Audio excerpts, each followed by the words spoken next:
Hello नमस्कार साथियों। दोस्तों आज हम पढ़ेंगे रणथंभौर का चौहान वंश। और रणथंभौर में चौहान वंश की नींव डाली गोविंदराज ने।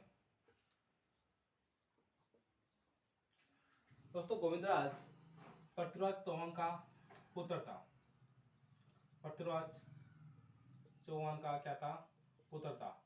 यह पृथ्वीराज चौहान जो कहाँ के शासक थे? अजमेर के शासक थे।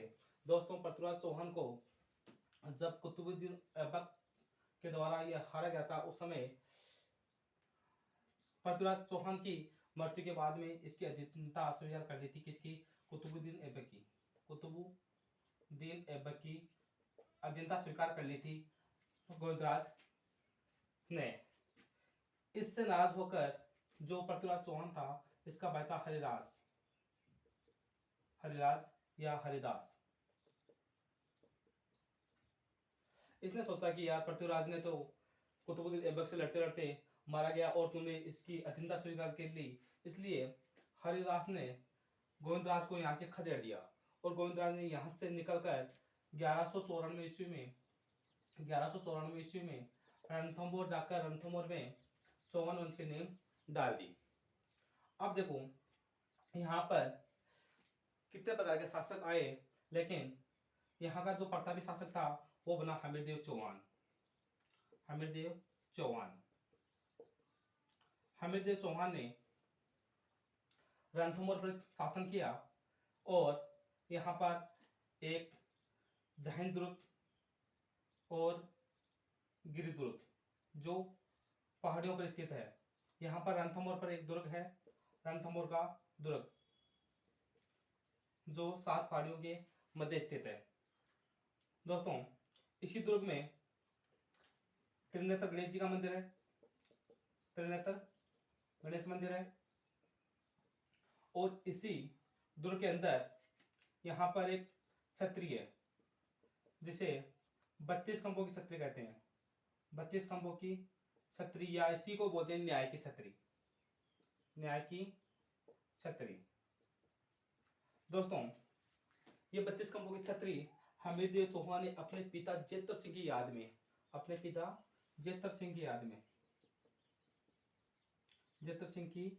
याद में, हमीरदेव चौहान ने इस रणथंभौर दुर्ग में 32 खंभों की छतरी बनाई। क्योंकि इन्हीं 32 खंभों की छतरी में हमीरदेव बैठकर क्या करता था? न्याय करता था।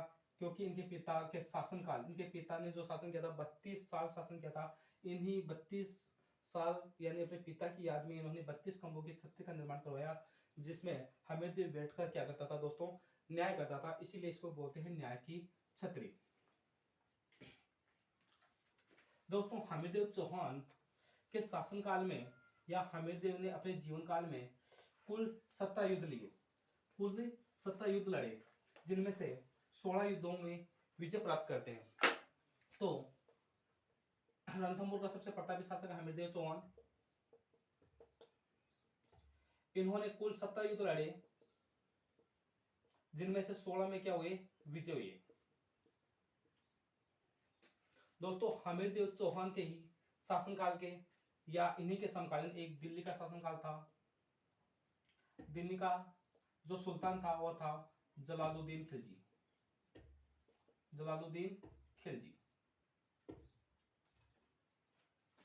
दोस्तों सन 1291 की बात है कि यहाँ पर मान लो कि रणथंभौर दुर्ग है, और इसी रणथंभौर दुर्ग की एक कुंजी, जिसे बोलते हैं जैन दुर्ग, जलालुद्दीन खिलजी ने 1191 ईस्वी में जैन दुर्ग पर युद्ध किया और जैन दुर्ग को जीत लिया।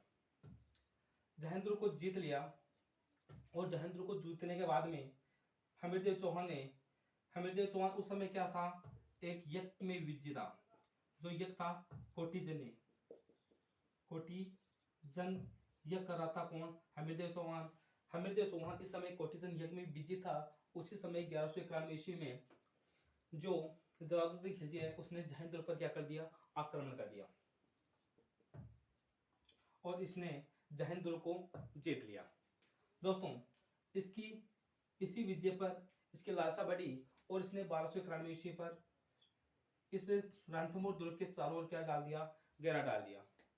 क्या डाल दिया दोस्तों, इस रणथंभौर दुर्ग को क्या डाल दिया, घेरा डाल दिया। दोस्तों बात यहां तक आ गई थी कि इसको लगने लग गया कि रणथंभौर दुर्ग अब जीतना मुश्किल है, रणथंभौर दुर्ग को हम नहीं जीत सकते। इसी कारण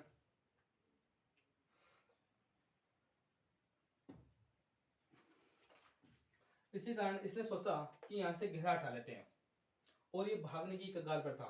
तो इसने अपने एक सेनापति था, जलालुद्दीन खिलजी का एक सेनापति था, गिरधर दास सैनी सैनी या इसी को बोलते हैं गुरुदास सैनी, गुरुदास सैनी।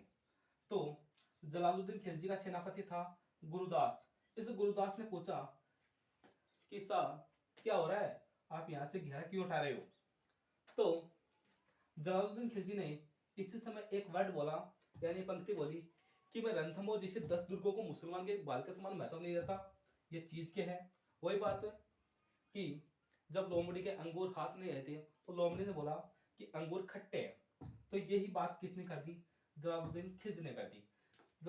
जलालुद्दीन खिलजी जिसने 2 बार आक्रमण किया, 1291 और 1292, और दोनों बार में असफल होने के बाद, दोनों बार जब यह रणथंभौर दुर्ग को जीतने में असफल हुआ, तब इसने ये पंक्ति बोली कि मैं रणथंभौर जैसे 10 दुर्गों को मुसलमान के बाल के समान महत्व नहीं देता। दोस्तों अब इनके बाद में हमीरदेव के समकालीन जब जलालुद्दीन खिलजी यहाँ से वापस चला जाता है, तो जलालुद्दीन खिलजी का एक भतीजा है जो है एक यानी अलाउद्दीन खिलजी, अलाउद्दीन खिलजी जिसने 1296 ईस्वी में अपने चाचा जलालुद्दीन खिलजी की क्या कर देता है, हत्या कर देता है और स्वयं दिल्ली सल्तनत का बादशाह बन जाता है। दोस्तों यहाँ पर बात है 1299 ईस्वी की, 1299 ईस्वी की। ये अपना भारत और यहाँ पर अपना राजस्थान में यहाँ गुजरात के पास में यहाँ पर जालोर में 1299 ईस्वी में यहाँ अलाउद्दीन खिलजी के 2 सेनापति आते हैं। एक का नाम है उल्लुख खा और दूसरे का नाम है नुसरत खा, और एक और था मोहम्मद शाह और एक केबरू। यह सेनापतियों के साथ कहां पर आते हैं, यहाँ जालोर में आते हैं। यहाँ से कुछ मंदिरों को लूट लाट कर जा रहे थे। तभी नुसरत खा और उल्लुख खा प्लस में मोहम्मद शाह और केबरू, इन चारों के मध्य धन को लेकर, बंटवारे को लेकर इनमें क्या हो गया, झगड़ा हो गया। क्या हो गया दोस्तों, झगड़ा हो गया। अब इस झगड़े के कारण मोहम्मद शाह ने पूरा धन लेकर यहाँ से फरार हो गया और हमीरदेव चौहान की शरण में चला गया। तो और अब दोस्तों यहाँ से महमूद शाह तो हमीरदेव चौहान की शरण में चला गया, लेकिन अलाउद्दीन खिलजी के बारे में पढ़ना हमें कि अलाउद्दीन खिलजी का रणथंभौर पर आक्रमण करने के क्या कारण थे। तो दोस्तों पहला कारण तो यह था कि अलाउद्दीन खिलजी अपने चाचा जलालुद्दीन खिलजी की पराजय का क्या लेना चाहता, बदला। जलालुद्दीन खिलजी की पराजय का क्या लेना चाहता था, बदला लेना चाहता।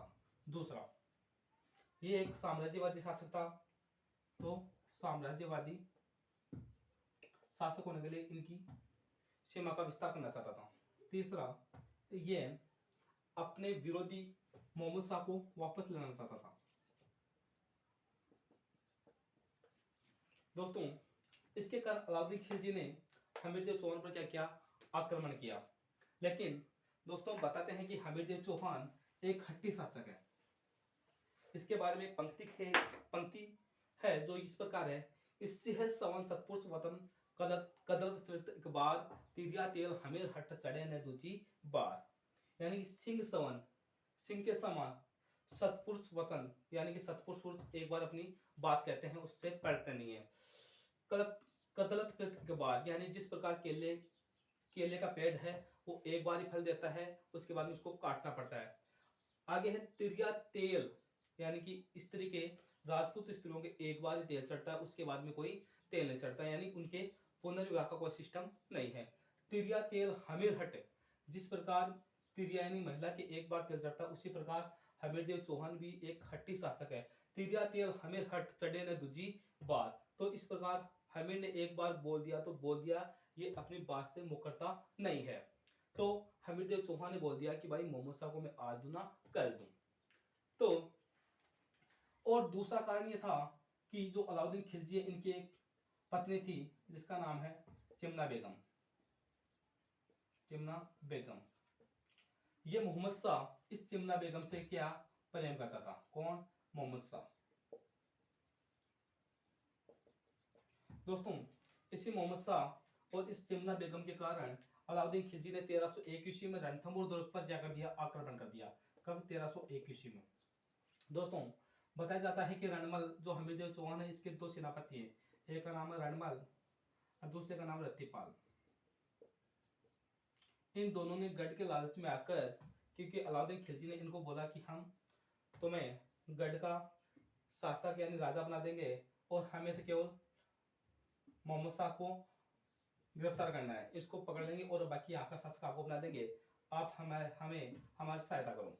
तो इन दोनों ने हमीरदेव चौहान के खिलाफ गद्दारी कर गढ़ का रास्ता बता दिया और हमीरदेव चौहान की 1301 ईस्वी में पराजय हुई। दोस्तों, इसी युद्ध के दौरान हमीरदेव चौहान की पत्नी रंगदेवी और इनकी पुत्री पदमला दोनों ने जल में कूदकर जल जोहर कर लिया। जल जोहर कर लिया।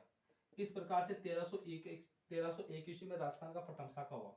सन 1301 ईस्वी में राजस्थान का प्रथम शाखा हुआ।